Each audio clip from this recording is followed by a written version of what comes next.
Welcome to Interceptor Beyond podcast. My name is Arthur, and today I talk to High Priestess Nighthawk of the band Heavy Tempo. We're supposed to record an interview back in October of 2023, but got sick on that day or just the day before, so we couldn't record. So we decided to catch up in January and do it online. The problem with online is that the quality of audio is not always high, so I had to do some post-processing stuff. Basically, I put it into Adobe Podcast Enhancer, and then after that tried to improve the audio. As a result, the frequencies, basically the voice changed a little bit, so don't hate me. Before we listen to the interview, don't forget to follow this podcast on any platform of your choice. If you can leave a rating, if you can follow on Instagram or Facebook, but usually Instagram at Interceptor Beyond, the regular stuff. All right, let's listen to the interview. High Priestess Nighthawk of the band Heavy Tempo. Hello, everyone. My name is Nighthawk. Some of you may know me as High Priestess Nighthawk, but we can skip the formalities. And I am the singer and bass player for Heavy Tempo. Yeah, we were supposed to have an interview back. You were in Austria in October. Yes.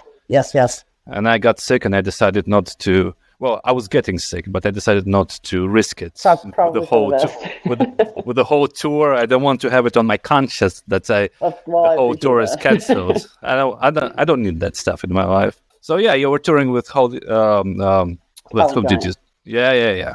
Mm-hmm. Another great band. Another interview was cancelled with them also. Mm-hmm. Yeah, but first of all, there's not much stuff since 2021 about you. What's going on, right?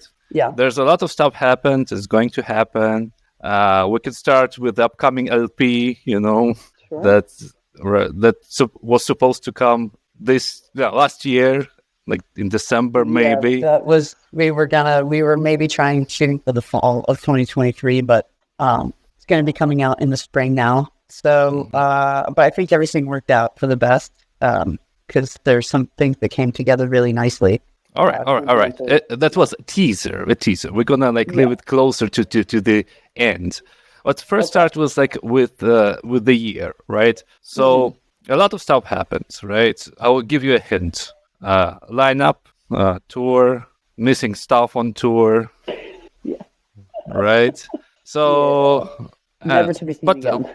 Yeah. But for the beginning, just tell us what is up since last album. Sure. Well, we toured a lot when Lupi Amoris came out, and then obviously once the pandemic kind of let up, but it gave us the opportunity to write this new album, which is the first album that Heavy Tempo's written as a unit, and I think that it's the best thing. I think it's the best thing we've done so far. But that break there in the pandemic sort of forced us to, we didn't have anything to do except write and play. So, then obviously we toured once things started becoming normal again, whatever normal.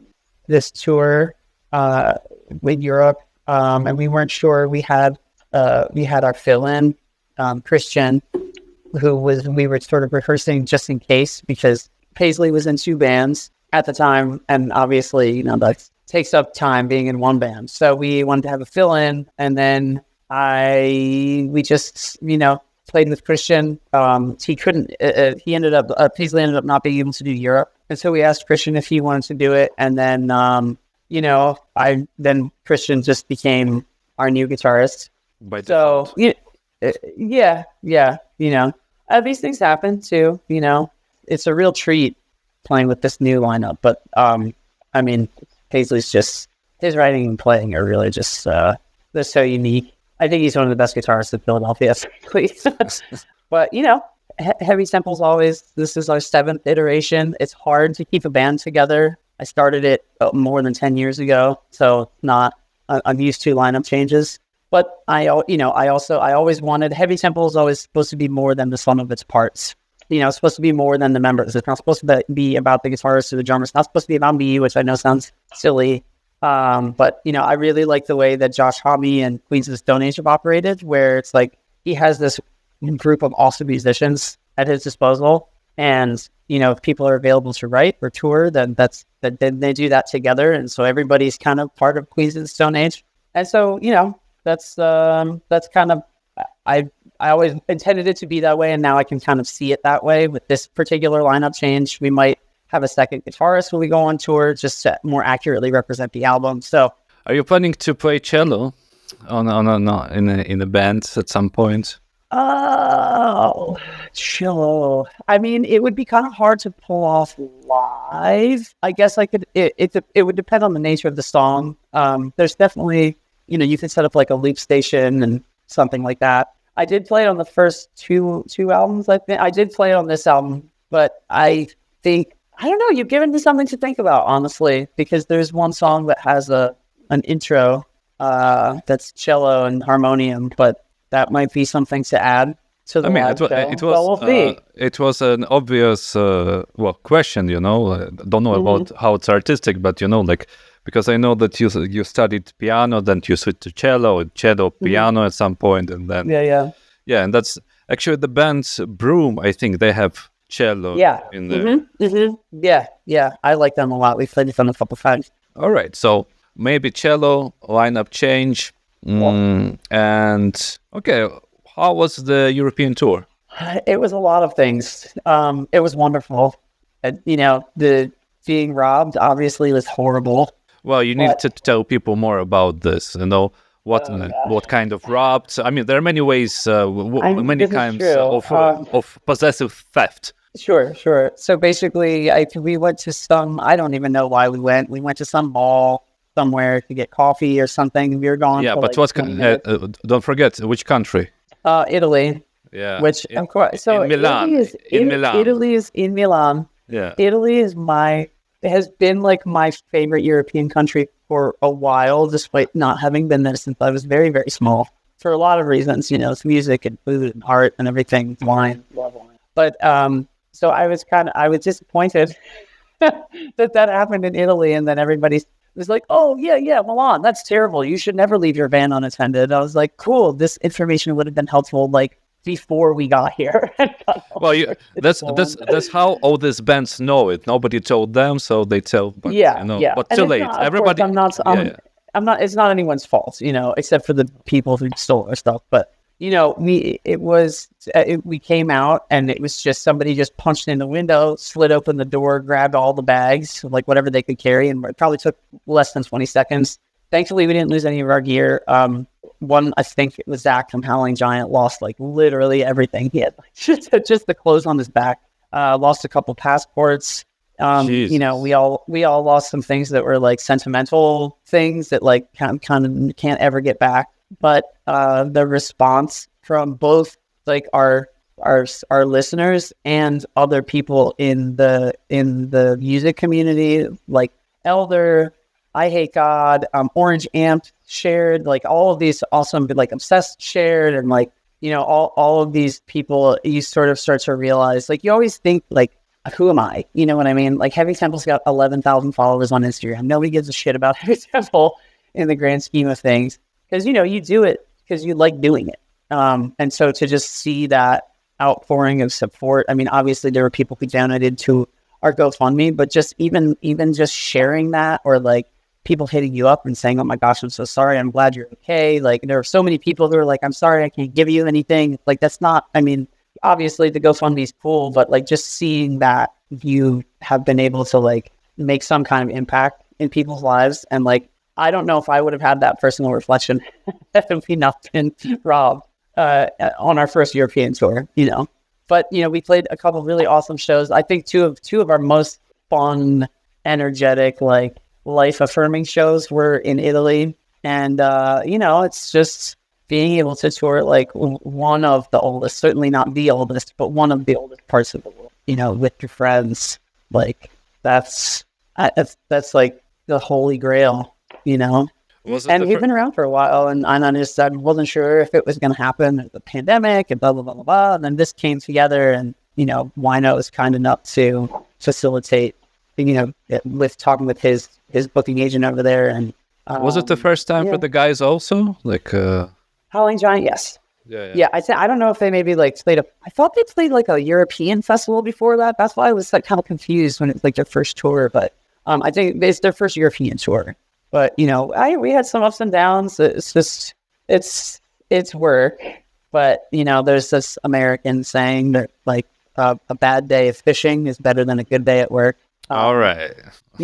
So it's a bumper sticker saying, but that's sort of that was kind of how all of that sort of panned out. And really, like, I wouldn't change anything, not even getting robbed. It's just, I personally, I gained a lot of perspective about, playing music and about the band and about myself. Went on like a little spiritual journey. I think everybody kind of had obviously everybody had like a deeper personal experience.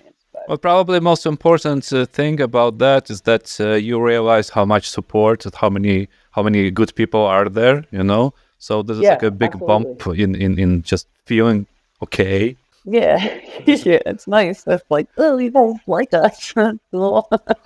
But yeah, no, it's a good feeling, and obviously I'm happy that something that we're doing just we make the music that we want to listen to, and the fact that other people want to listen to it, and then also just really help us out at the super big jam is like it's really just speak volumes. So. All right. So you did the European tour. So regarding the new stuff, the new music, like, did you already have stuff prepared before the tour? When was how was the recording process of the whole new thing?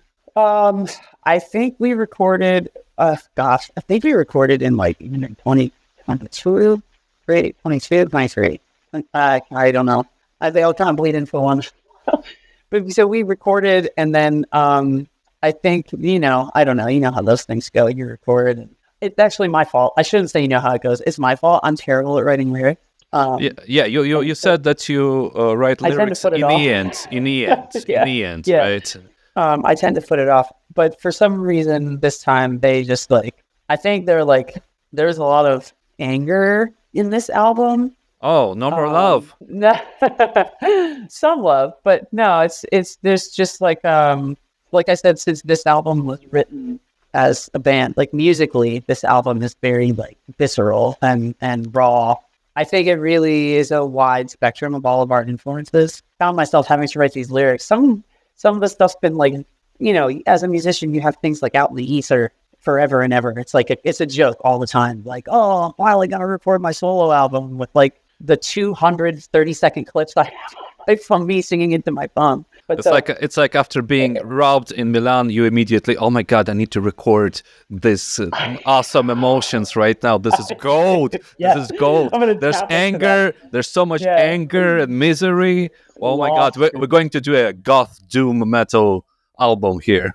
I'm gonna go completely synthwave, just dark wave. I'm be really sad.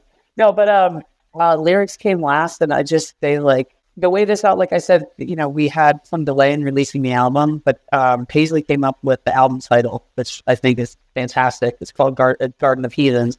And without getting too much into it, because, the album's not out yet, and I'll be talking about all this stuff. But it's just sort of the idea that something it looks better in the catalog, it's not what you thought it was. It's not what you were promised. And so there is this religious overtone, but it's not. It doesn't, there are these, I don't know, but the metaphors and stuff. And so it's more like a spiritual, not religious, but spiritual. It's very much theme. It's at the risk of sounding, redundant or cliche. This album is, I think, an album of deep personal reflections in many ways, and especially lyrically, it was just so. It was like a nice catharsis to just kind of put things out, and you don't have to. That's the fun thing about songwriting is you don't have to say things like I am anxious. You don't have to say things like I am sad. I am feeling all of these dark emotions, and I think that's this album will resonate with people in that way. And just it's like a. that from the album art to the song titles to the songs themselves to the lyrics, like this is just like the most complete thing Heavy Temple's ever done. And so we've been playing them for a while. We did have some of these songs ready to go in Europe, but we didn't want to spoil. We want to play everything. So all right. We have been playing them for a while, but we're kind of like Heavy Temple's always been doing this thing where we play a bunch of stuff and then, you know, finally release an album. And then you're like, it's like how Lemmy must feel. Like, he's like, I don't want to fucking play Ace of Spades anymore. Yeah, I know what you mean. Yeah. It's nice. I feel like we're kind of caught up now. By the time the album comes out, we'll have, you know, rehearsed all the songs with Christian and just be ready to roll. Hopefully cut out some of the old stuff that I'm tired of playing. But yeah, wait a second. Is it already, you already know what kind of material is going to be in the whole LP album thing? Or have you decided what's there already for sure? Oh yeah. We're like, it's a whole, we're done. That's like so basically it's done. You're just waiting for it to announce it and to release it. Yep. We actually just, it's funny. We just, we released our first single today. Ah, fuck. Because I was supposed to ask questions. I was supposed to ask questions on Monday.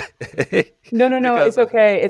It's just it was like a bit disjointed because we are putting out a video, but like there was like a family emergency, and then the director had COVID, and then we had to rewrite the ending because it was like snowing. You know what I mean? So the video is coming out. The idea was to drop everything today, and but it's just a little bit disjointed. So, but wait a second, you're not really missing. Wait a second. Did you already release the stuff already today?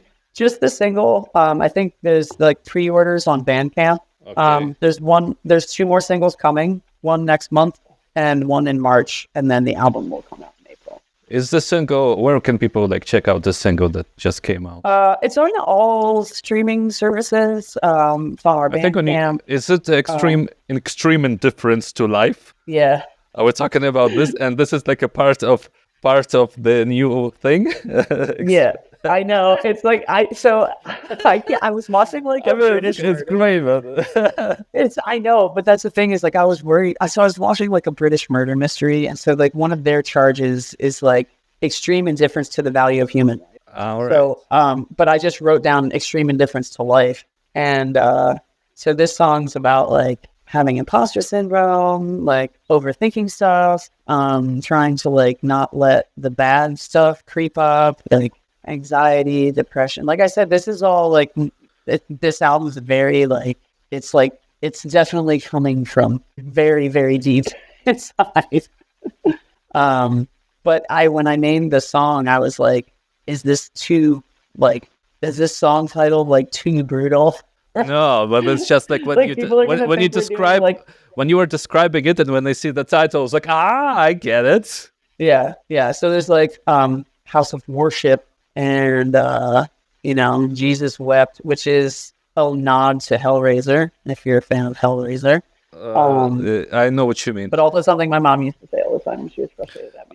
I listened right now a little bit just to get the feel for it, you know, like I will of course I will listen to it later many times. Sure. And I quickly wrote what you are basically saying right now, the imposter syndrome to the extreme. I mean, it's like actually like everything, it sounds like really metal, you know, like. I mean, do you think it's your the most metal album that you're gonna have so far? Yeah. Yeah. Oh, I think that.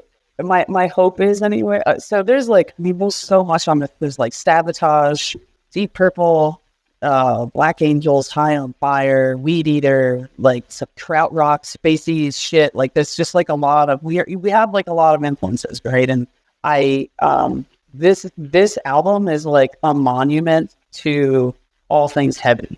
You know what I mean? Like Mike Scheidt from Yob said one of my favorite things he ever said to me was, we all have the same record collection, we just interpret it differently. And that stuck with me for like the better part of the decade. Because that's kind of what, you know, my background is in like classical and like I love oldies and stuff. And, you know, I listen to disco, obviously also like the classics. Our drummer is more like, I would say like comes from a background of like hardcore, but also like black metal and like some of that more atmospheric, like not extreme, but, you know, like heavier, darker metal. And then our guitarist is like big into psych So we just, as we're writing these together, like someone will come with something, then somebody else writes, then somebody else sings, then somebody else does this and this and this. So it's just this, like I said, just this monument to this tribute to like everything that we just love listening to, and that coupled with, some frustrations from what just we all had going on in our personal lives at the time. It's just like a perfect secret sauce for this album. So I really hope that people like it. I mean, the single that I listened to, it sounds amazing. As I said, I just need to read the lyrics. But yeah. Well, when you have some time and. Yeah. But the thing is, like, there's no lyrics. I need to listen to it to understand, right? Because there's no official. I wonder if they put them out. So they are going to be listed on the album. I don't know if they're out on like the Bandcamp yet, but there's no, I don't think there's too much reverb on there. So, I mean, it's easy for me to say because I wrote them, but I think you should be able to tell it. Yeah, I just because sometimes it's like, when you're like, it's like, what's that one song? Blinded by the light. Everybody thinks it's the douche, but it's really douche. It's like all right. I see on Bandcamp we have a list of songs, 8 songs. I see, right?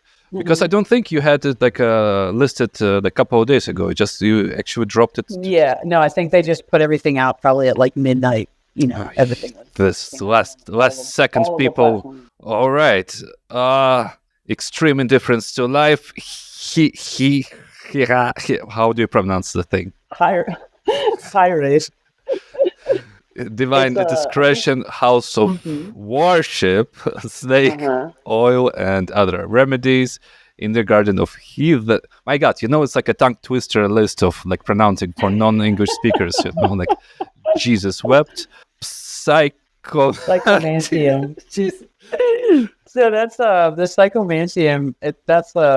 That's like a chamber. There was like this movement back in the day, like the spiritualist movement, particularly in like upstate New York. And these 2 sisters, I can't remember their name, but they would it was like a lot of like, you would lock yourself in there and it was like this room where you would commune with the dead, but it was really just like these 2 sisters like tapping on the floor underneath you, and you'd be like, oh, it's my uncle. And it's like just one of these girls, But this psychomantium is this chamber where you commune with the. And is it lyrically also based something on that, or it's like psychomantium? Actually an instrumental. How did the names of the songs come out? Did they come out from the lyrics, or you wanted to have a cool name and then the lyrics came out, or?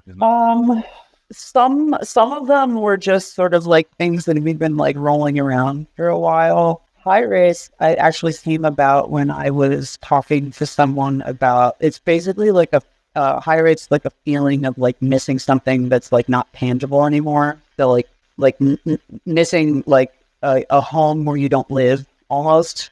That just seemed to fit that song. Divine Indiscretion, supposed to be sort of like divine intervention, except not. It is not. Yeah.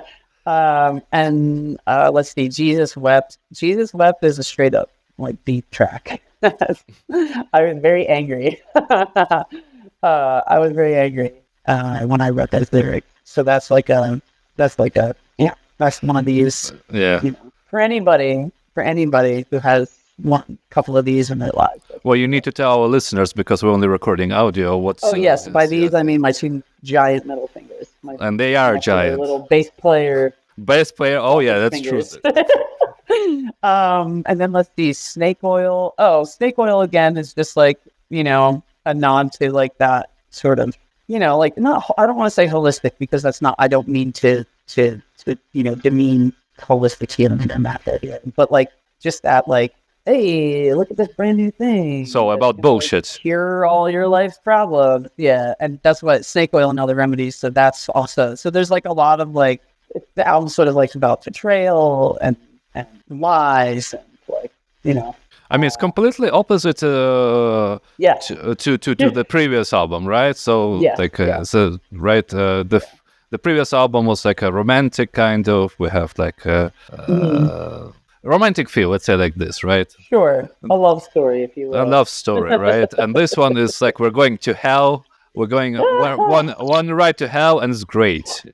Well, and that, so that's it's funny that you mentioned that, because that was also sort of the the album ended up being personal, of course, as albums are when you yourself are writing them. But in like the larger context of the album, we had originally kicked around the idea, and again, I think this is Paisley's idea, of just like that this idea of like heaven on earth is not actually heaven at all. The fun part is in hell. Or whatever you want to, however you want to describe those. Oh, it's like all sweet stuff is bad for you. Yeah, right, exactly. So this and also, the world at large is just, I feel like a lot of people are sort of, I hesitate to read the word awakening, right? Because I want to stay away from language that makes me sound like an Instagram cult leader. But what I've noticed, at least just recently, things going on at large, but then things going on in like my own microcosm, is that I have a lot of friends who are like sort of just like discovering themselves, what they're capable of, how they interact with the world. And so it's like this, and I'm kind of noticing it on the larger scale. So we were kind of, at least, I can't say we, but at least my intent with this album was for the lyrics to be personal, to apply broadly, and also to apply generally, because it does kind of feel like, well, going to hell in a handbasket. So basically, it's an album. It's your reaction to yourself and to the society and world that we are living in. So super topical. Yeah. It's an exorcism, I guess. What's up with the album cover? Is it like you hired an artist, or you found the graphics? So is it AI art? It's like, it's going to be my new question all the time. No. Is it like AI art or not? No. So we have the running theme in all of the album that I wanted to maintain visually was having this sort of zodiac, and the first album was like this non-specific zodiac, but then we just kind of had like started putting like weird symbols around the outside, and not that I'm a particular follower of astrology, but in keeping with that theme, the artist James, and I feel bad because I'm not sure exactly how he pronounces his last name, but I want to say either Buscema or Bizema, but he is fantastic, and I always really liked the Bat Out of Hell and Back Into Hell album covers to Meatloaf, and he really has that aesthetic. So, it's Garden of Heathens, obviously. We were kind of mixing some elements of, obviously, like the pastoral Garden of Eden, also with like Bosch's Garden of Earthly Delights, but also make it like a bit mutated and freakish. So that's why you have all of these creatures, and if you look closely at the album, you'll see that they're all, that's the word I'm looking for, anthropomorphized interpretations of their relative zodiac sign. And they're all sort of crawling toward this temple in the background. And we wanted sort of this like a sci-fi and 70s sci-fi illustration thing. And, so we kicked around a few different concepts. But what's interesting is, yes, what you said. And then there's one scorpion, which is not anthropomorphized. Yeah, that's just a straight up. But there's like a goat man and some sort of like double-headed fish person for feisties.